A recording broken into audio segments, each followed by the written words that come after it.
Bueno, ¿qué tal? ¿Cómo están? Entonces, esta es la clase complementaria de esta semana.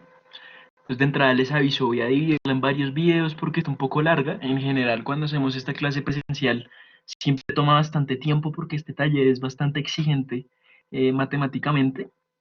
Entonces, voy a irlo en varios videos y voy a ir un poco lento porque me interesa ir aclarando mucho cómo se optimiza, cómo tengo en cuenta esta decisión de T a T más uno, cómo derivo con respecto a bonos, dinero y eso. Entonces me voy a dedicar a eso en este primer video.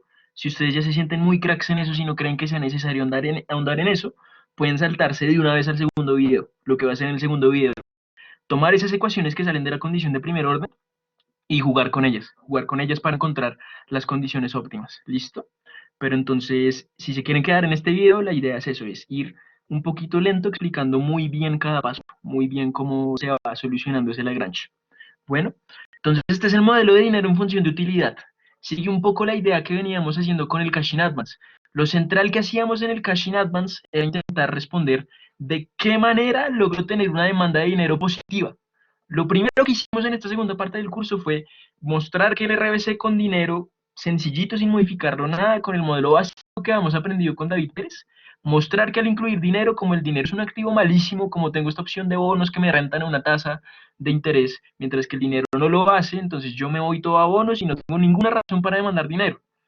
Entonces el Cash in Advance resolvía ese problema diciendo, el dinero es un bien de intercambio, entonces voy a imponer una restricción y voy a decir que el hogar solamente puede consumir si tiene dinero. Y así lograba generar una demanda de dinero positiva. Ahora, dinero en la función de utilidad busca un poco lo mismo, pero entonces no va a imponer una restricción, o sea, no va a obligar a la gente a que demande dinero, que es un poco lo que hacía Cash in Advance, sino entonces lo que va a decir es que el dinero hace feliz a la gente. Eso es lo que está detrás de incluir el dinero en la función de utilidad. ¿Listo? Entonces, ¿qué motivación tiene eso? Muchísimas. A mí la que más me gusta pensar es preferencias por liquidez. Entonces, a pesar de que el dinero es un activo malísimo, lo necesito. Transacciones del día a día, por ejemplo. Entonces, necesito liquidez, pensarlo así. Y en general hay muchas otras razones que ustedes han venido discutiendo con Andrés y que está planteada pues ese primer punto del taller. Entonces, este es el modelo y vamos a verlo no tal cual como lo vieron en la magistral, sino que vamos a meterle una modificación. En la magistral ustedes vieron un modelo muy sencillito donde no había ocio en la función de utilidad. Ahora vamos a meterle el ocio a este lugar.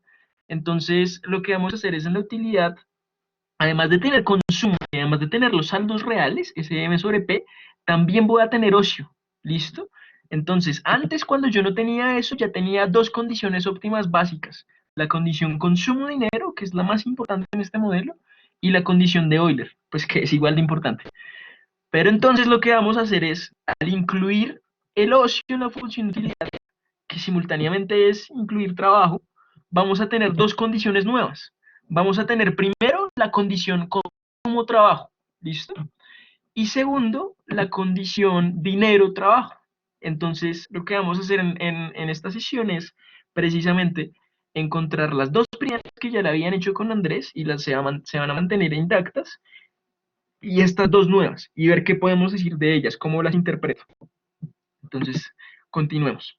Entonces, la especificación del modelo es muy sencilla. Entonces, la función de utilidad, como la hemos visto siempre, es una utilidad intertemporal. Esa utilidad depende del consumo, depende de los saldos reales, como lo habían visto con Andrés. Y ahora lo nuevo que le vamos a meter es que también depende del ocio. Entonces, recordemos que el ocio, o sea, es pensar en cómo el hogar divide su fracción de tiempo. Entonces, pensar uno como la totalidad de tiempo que tiene el hogar y si lo tengo que repartir entre ocio y trabajo. Entonces, recuerden que elegir trabajo es simultáneamente elegir ocio y viceversa. Entonces, en este caso, lo que a mí me hace feliz es el ocio. Pero entonces, como se lo planteamos en el taller para que ustedes lo resuelvan, es en términos de trabajo. Entonces, como el ocio es igual a uno menos el trabajo, lo vamos a plantear así. Un buen ejercicio que pueden hacer para ir practicando es solucionar el mismo problema, pero entonces no poniendo uno menos n, o sea, no dejándolo en términos de trabajo, sino haciéndolo en términos de ocio. Y así se van dando cuenta que las conclusiones se mantienen. La restricción de presupuesto también es muy sencillita. Cualquier restricción en economía, como siempre insisto en esto, se construye como gastos es igual a ingresos. Entonces, los gastos que tiene el hogar es el gasto en el bien de consumo, ese PTST. Luego tiene la elección entre dos activos, un activo que es malísimo, que es el dinero, MT más uno, y otro activo que sí es un poquito mejor porque me genera retornos, que son los bonos, el BT más uno. ¿Listo? En el lado de los ingresos, ¿qué va a tener? Entonces va a tener a encerrarlo aquí porque esto también me está diferenciando del modelo que vieron con Andrés. Va a tener ingresos salariales en vez de esa renta exógena que tenía antes. Entonces va a tener ingresos salariales y va a tener el dinero que guardó en el periodo anterior y los bonos del periodo anterior ya rentándoles. Entonces por eso ahí está racionalizando la idea de que los bonos son un activo buenísimo mientras que el dinero no. Listo. Entonces, ¿cómo se soluciona esto? Entonces, planteamos el lagrangiano de siempre, y fíjense que en teoría es un lagrangiano mucho más sencillo de Cashin Advance.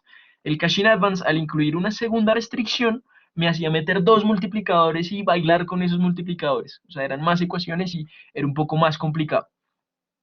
En teoría esto es como, entre comillas, un poquito más fácil que el Cashin Advance, porque solamente tengo que lidiar con una sola restricción, que es la típica del hogar, la que tenía ahí. ¿Listo? Pero entonces lo que les decía en mi complementaria era, cuando cogen cancha en esto, resolviendo estos ejercicios, pueden resolver el problema dejándolo así especificado, así sencillito. No es necesario poner más cosas, porque uno ya racionaliza como la idea de que la restricción es válida para todo t, entonces esa restricción en t también es válida para t más 1, y uno sabe que si va a derivar con respecto a los bonos y el dinero, también debe tener en cuenta la restricción de mañana. Yo por ahora, como estamos aprendiendo, como vamos paso a paso, un poco escuelero, y lo que hago es meterle esa restricción, esa línea verde. Es la misma restricción, pero toda llevada al periodo siguiente, a t más 1. ¿Por qué? Porque visualmente, simplemente si uno está ahí con el cuaderno derivando, visualmente va a ser más fácil ver cuándo me vuelve a aparecer el bt más 1 y cuándo me vuelve a aparecer el mt más 1. Simplemente como por hacer ahí el ejercicio pedagógico. Pero si ustedes ya no son muy crash con eso, pues no hagan eso, es que solamente quédense con la línea negra. ¿Listo? Entonces vamos con esas condiciones de primer orden. Terminamos la condición de primer orden y vamos para el segundo video que de pronto les sirve más. De pronto en esto ya tienen harta cancha. Pero entonces, vamos con la primera, con la básica del consumo. Entonces, en realidad, esta es muy sencillita, es como lo habíamos hecho con David Pérez. Voy a derivar con respecto al consumo igual a 0, básicamente. Entonces, cuando me aparece por primera vez el consumo, me aparece aquí en la función de utilidad, ¿estamos de acuerdo? Entonces yo derivo y por eso me aparece este beta la t, y cojo esa función de utilidad y la derivo con respecto al consumo, que simplemente pues esa primera derivada con respecto al consumo en términos de economistas es la utilidad marginal del consumo, ¿listo? Y cuando me va a aparecer el consumo, me aparece acá, en la restricción. Entonces, en particular es lineal en esa restricción, entonces la derivada sería menos lambda pt. Ahora ustedes me dirán, en este caso es completamente inútil haber puesto esa segunda restricción toda llevada de más 1. Es completamente inútil porque si ustedes me dicen, pero es que aquí también aparece el consumo, vean lo que ahí está. Pero entonces de nada me sirve porque con lo que yo estoy derivando es con respecto a CT, no con respecto a CT más 1, solamente con respecto a CT. Por eso en ese caso es irrelevante, es completamente inútil haber metido esa segunda restricción.